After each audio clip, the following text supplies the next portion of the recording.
Oh, good morning, everybody. This is Mark Vines, and welcome to the Mark Vines Show. Thank you for joining us today, and please join me on my Facebook page and give me a like, give me a follow. Spread this broadcast to everybody that you know, particularly your liberal friends, because they certainly need it in this time of the pandemic. And the Mark Vines Show will be their inoculation, which of course is FDA tested and approved to cure them of liberalism every time. Well, guys. Today is November 2nd of 2020, and you know what tomorrow is, don't you? Tomorrow's the big day. In Washington, it is the Super Bowl. May as well be the Super Bowl as far as we're concerned. It is game day, guys. And so here we go. This is going to be the Mark Vines predictions for this week. And I say this week because I am under no illusions that we are going to have any definitive results tomorrow. I just do.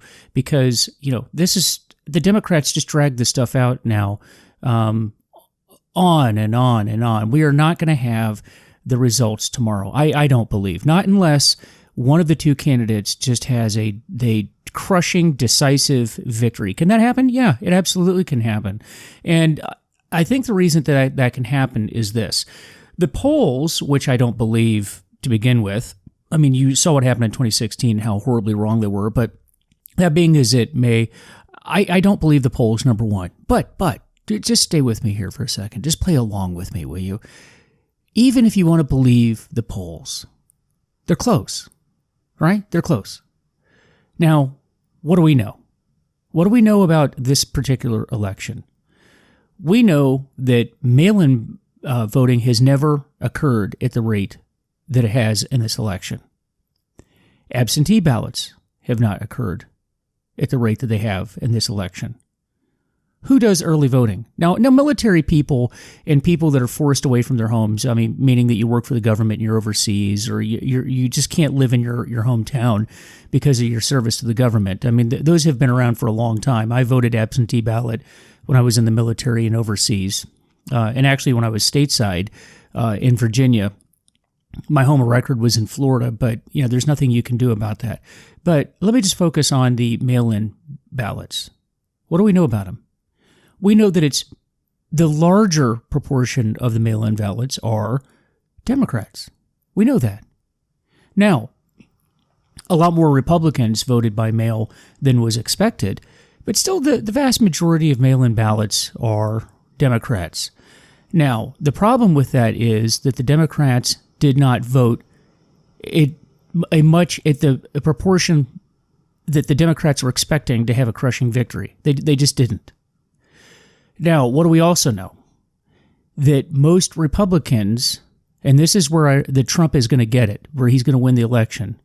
Most Republicans don't trust mail-in ballots. They don't trust the absentee ballots. I don't. I want to tell you right now, I have not voted yet. I plan on doing it first thing tomorrow morning. But there's a lot of Republicans that feel the way that I do. They just don't trust the mail-in ballots. Also, for those of you that are on the fence right now, understand this, that if there's any type of voting that's going to be questioned and challenged, it's going to be the mail-in ballots. It's not going to be in person. So for my vote to be counted, what I trust the most is actually going in person and voting. So that's what I plan on doing. I think it's safe to say that many Republicans are planning on just voting in person, and that's what you're going to see tomorrow morning and throughout the day tomorrow. So if you have not voted and you are a Republican, now I'm going to say everybody. I mean, everybody get out and vote. That is your right to do so. That's what I've devoted my entire adult life to doing, was to protect your right to vote. But please get out and vote, okay? But I want Donald J. Trump to win, and I make no secret about that. In fact, I'm wearing a Donald Trump 2020 shirt right now. I'm wearing the MAGA hat. I mean, I make no secrets about that. But you know, you liberals do that too, right? You advertise. There's nothing wrong with that. That is completely American, and that's just fine. But you need to get out and vote. If there was ever an election to not sit out, it is this one.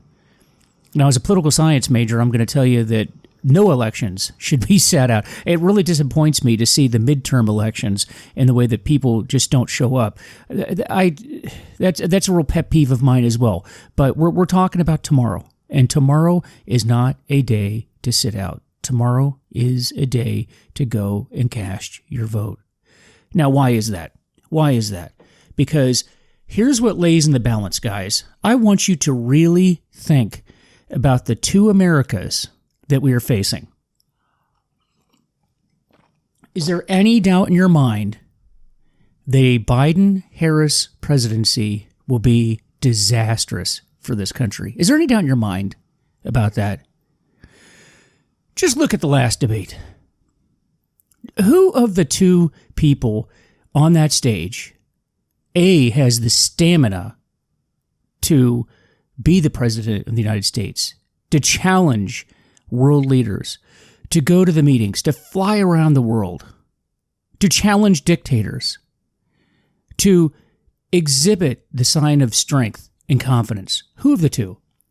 You know, Joe Biden, when you watched him, he really, towards the end of, I would say the last 15, 20 minutes of that debate, really looked like he needed to go to bed. Now, I'm not saying that to pick on the guy. I'm just saying he looked like he needed to go to bed. Donald Trump, on the other hand, seems to have limitless energy. You know, in a lot of ways, it's like he's not even human. None of us could maintain the pace that he operates at. I mean, think about this. This guy is president all day, because you know that presidential decision-making powers don't go away just because he's on the campaign trail, right? That's just an additional duty. He debates, and lately he's been doing between 3 and 5 rallies. And these things go on for a couple of hours where he's speaking over and over and over. And as someone that does a lot of public speaking, as someone that has stood in front of a classroom and taught between 6 and 8 hours at a time, I can tell you that is physically grueling. It's terrible on your voice. It's tough to do, to stand and speak constantly. And also when you're speaking in public, remember you have to maintain your concentration. And if you've never done it, if you've never had to speak for 6 straight hours or 8 straight hours, and in his case, I would argue that it's more because he's going to meetings outside of doing these rallies, that takes a superhuman ability that Joe Biden just doesn't have. He just doesn't. Okay, just watch him. So that's number one. Then, when it comes to the policies, look at the difference. You have somebody that wants to open the country up, is optimistic, whether you believe he's going to get a vaccine this year or not, or any time for that matter. Just the positivity, the fact that the can-do attitude, that he looks at the people around him, that he looks at the military, he looks at the scientists, he looks at everybody and says, we can do this and we can get it done and we can get it done fast. We don't have any ventilators. We're going to get them. And we're going to make so many that we're going to export them around the world to everyone that needs one. Do you know, and the press doesn't talk about this, do you know that in the beginning of the year, all we talked about was ventilators, ventilators, ventilators, masks, hand sanitizer, and we don't have it. Trump was unprepared. The government was unprepared. How many people today need a ventilator, a mask, or hand sanitizer, or anything else, a hospital room, anything else? How many people need it and don't get it? How many? Well, the answer is not one. If you need a ventilator, you've got one. And who got that done? Donald Trump did. Who got the masks produced? Who got the hand sanitizer? Who got all of the different things that you need to fight this pandemic? But who's sitting over in the corner saying that it can't be done? That America's darkest days are ahead. Now, if you think I'm kidding, go and look at the debate. Go and look at the debate. What did Joe Biden say? What did he say? He said we are headed for a dark winter. A dark winter. Now, is that what you want to hear from your leader? That it's dark? The future is dark? People are going to die? Is that what you want to hear from your leader? Because I know I sure as hell don't. You know, Trump in a lot of ways reminds me of Reagan. And if you remember back when Reagan was running in 1980, his commercials used to say, it's morning in America, meaning the sun is coming up. It's going to be bright. It's going to be a good day. It's going to be a bright, shiny day. That is how Reagan used to talk. And that's why he appealed to people. And that's the way Trump is. Trump just gets out there and says, we can do it. We can get ahead. We're going to be successful. We are the greatest nation on earth. And damn it, folks, we are. Stop apologizing for the United States of America. We are the shining light on the hill. The way we go, the rest of the world goes. And you understand that that's a leadership responsibility that we have. You know that, right? That's what a leader does. A leader leads from where they stand. And we stand right here, right now, in the midst of this pandemic, in the midst of an economic crisis, a worldwide economic and pandemic crisis. And the rest of the world is giving in. Look at Europe right now. Look at how things are starting to collapse, and there's paranoia setting in. But where are we? We are can get it done. We are providing supplies and medical equipment that people need around the world, and that is what we are doing. We hold our heads up, we never give in, and we never surrender. We never do. And that, my friends, is the attitude that Donald J. Trump has. And that's the attitude that I want to see in my leader. There is an excitement going on right now for Donald Trump that you just do not see in Biden. Have you seen these rallies that Biden has been participating in? They look gloomy. They look horrible. I mean, it's just depressing. It's like a high school pep rally where you have a team that hasn't won a game all year long, and then there you are, hoorah, we're going to win. But yet the team hasn't won a game, and you know you're going to lose tomorrow night, or you know you're going to lose this evening. But we're going to pretend like we're excited, and we're going to keep telling everybody and ourselves that we're going to win, but we deep down inside, we know that we're not. That's what a Biden rally looks like and sounds like. You know, have you seen that Barack Obama has been coming to these rallies recently? And you just look at his demeanor, you look at his mannerisms, and you can tell even he doesn't believe that Biden has a chance. And even if he did win, he has no confidence that Biden is actually going to be able to do the job. Is there anybody really that thinks that he's going to be the president of the United States day in and day out in that grind? Or do you think that Kamala Harris and the crazy bunch of left-wing nuts that are in Congress right now, those are the people that are going to be running the show? Because that's what's going to happen, folks. And look at these folks. These are the people that are encouraging the burning down of American cities as we speak. It's still going on. You know that if there's any violence this week, and there's a possibility that that could happen, and in the near future, who do you think is going to be sponsoring that? And not one of these people are going to be the leader. Not one of them is going to stand up and call for these people to stop the burning, stop the looting, and stop the craziness. Because Biden has not done it so far. Kamala Harris has not done it so far. In fact, I haven't seen Kamala Harris even make any kind of a statement during while they're on the campaign trail. Have you? I haven't even seen her. What is her position? Well, she's not out talking about it because she knows that we already know what her position is, and it ain't a good one. That is certainly not something that you want. Now, folks, when it comes to all of the investigations, and I'm not just talking about Hunter Biden, which is just a crap show to begin with, look at that situation. Look at how it was covered up by Twitter, by Facebook, by all the other high-tech media folks. Look at how the press has covered that up. Look at how they lied about the Russia investigation in the Mueller report.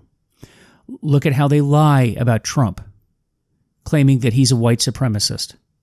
Look at all of the lies. Look at how they've been wrong with the polls. Look at how they've been wrong with everything that they've been talking about. And ask yourself, is that what you want? Because you know, if Biden becomes president, these people will be in charge.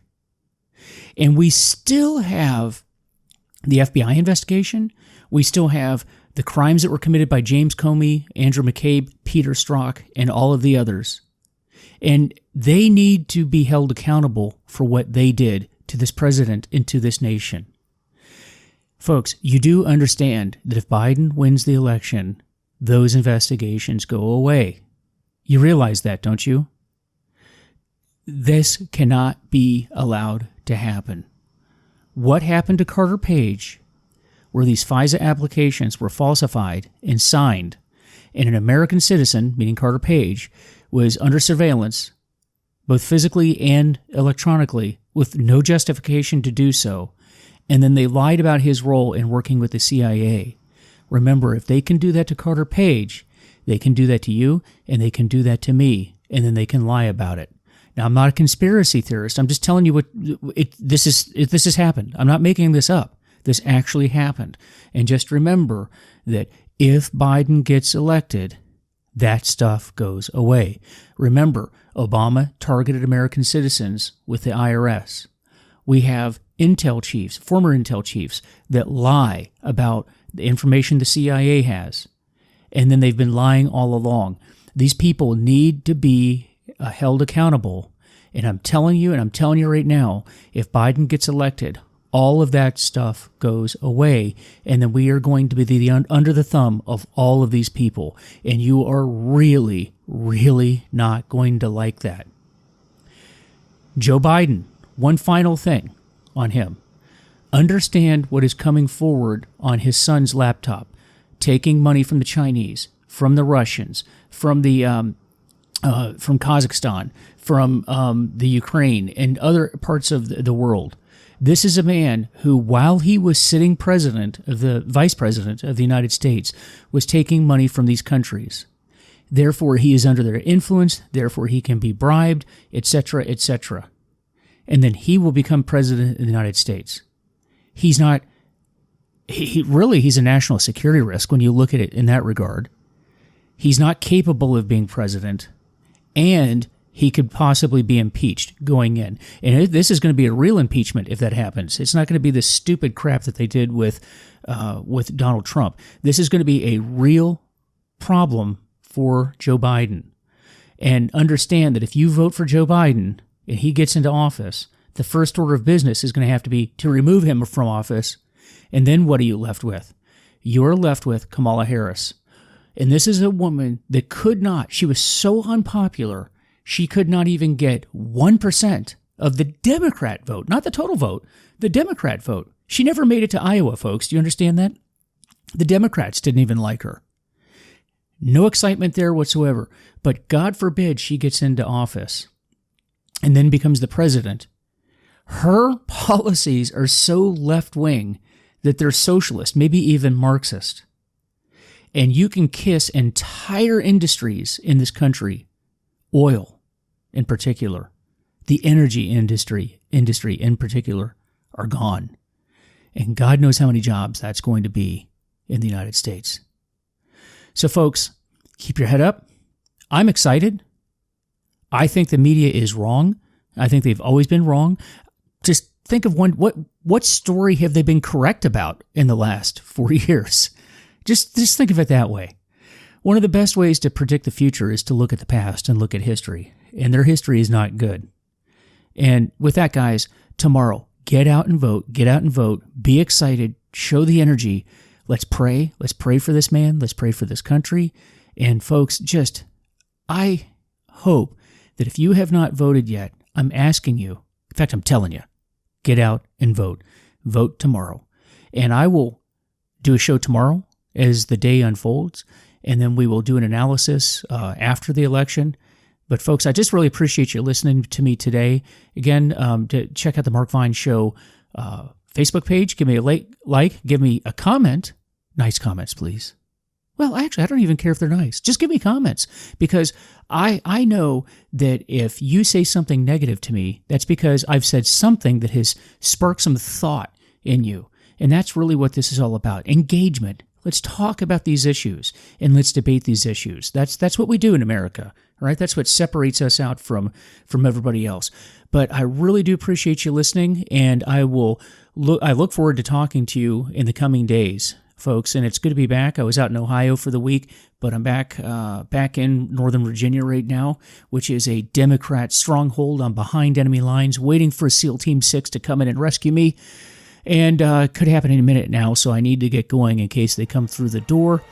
Folks, take care, God bless, and we will talk with you soon.